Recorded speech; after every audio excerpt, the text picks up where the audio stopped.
Titswell est une société d'ingénierie et de services spécialisée dans le domaine offshore pétrolier et parapétrolier.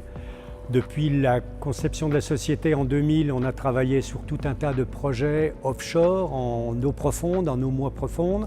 On a conçu et construit des tas d'équipements dans ce domaine et en particulier nous avons été amenés à travailler sur le design de systèmes flottants qui nous a permis d'acquérir énormément de savoir-faire dans le domaine et aujourd'hui on a décidé d'apporter cette expertise au service des industries des énergies renouvelables offshore et en particulier de l'éolien offshore flottant. C'est la raison pour laquelle on est venu ce jour tester notre maquette dans les bassins d'Océanide à la Seine-sur-Mer pour une démonstration et un test de confirmation des résultats papier que nous avions. Le projet sur lequel nous travaillons est un flotteur pour éolienne flottante. Pour une turbine de 6 MW, à savoir qu'une turbine de 6 MW représente un poids de nacelle d'environ 500 tonnes, avec un rotor de diamètre de 140 à 150 mètres, ce qui représente une hauteur de mât de 85 mètres. Le flotteur aujourd'hui dans le bassin d'essai est représenté à une échelle de 1/36e, ce qui signifie que nous avons une hauteur de flotteur avoisinant les 3 mètres de haut.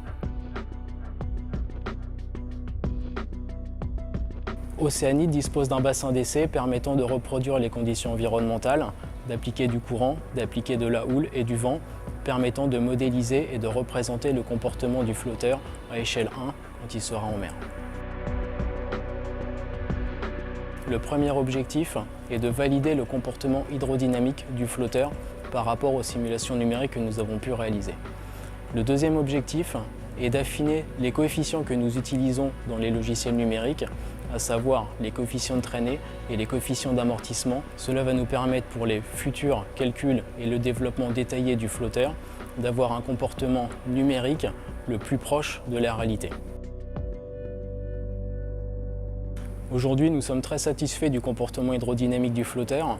Nous pouvons constater qu'il y a très peu de roulis-tangage à l'issue de ces essais, ce qui est très favorable pour les accélérations et les vitesses en tête, à savoir au niveau de la nacelle.